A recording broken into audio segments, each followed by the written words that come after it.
Hello mga kaanis! Welcome back to my YouTube channel kung saan ang saya at ang ganda. So for today's video mga kaanis, pronunciation naman tayo, and itong mga words na ito ay mga na-observe ko na nami-mispronounce pag prinipray na ang Litany of the Blessed Virgin Mary. So we have 3 mga kaanis. Ito yung mga ito. So, try natin yung first one. How do you pronounce it? Did you pronounce it as admirable? Okay, kasi nga from the word admire. But actually, the correct pronunciation of that is admirable. Oy, inulit mo kaanes. Okay? Next, this one. How about this one?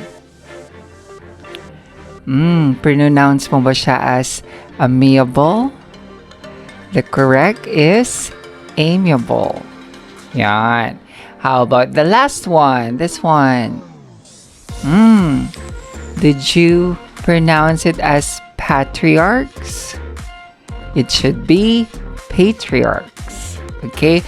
So, yun mga kaanis, siguro you will have the mindset na okay lang, basta na-pronounce or basta naintindihan.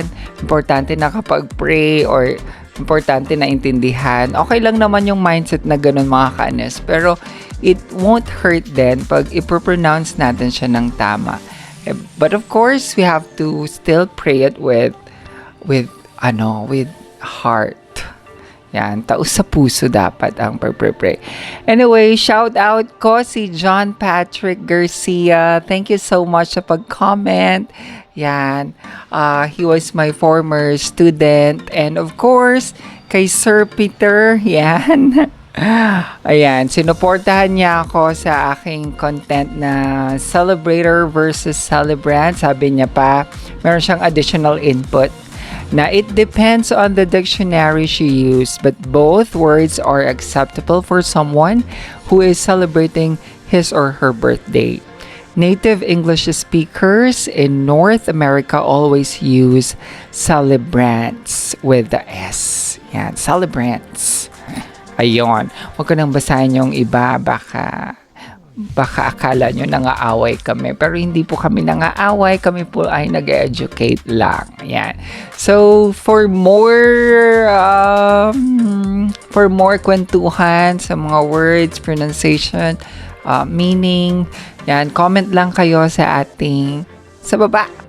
Yan. And, pag hindi pa kayo subscriber, please do subscribe and like and share, and yeah, please follow me also on my Facebook account, Emmanuel Kakapit, and my fan page, which is EmmAnne. Thank you so much mga kaanes. Until next time, mwah! Happy 2022. Ang nasabi ko kahapon is Happy 2020. Bye mga kaanes. Huwag niyong kalimutan yung 3 pinag-aralan natin today or pinag-usapan natin. It's admirable, amiable, and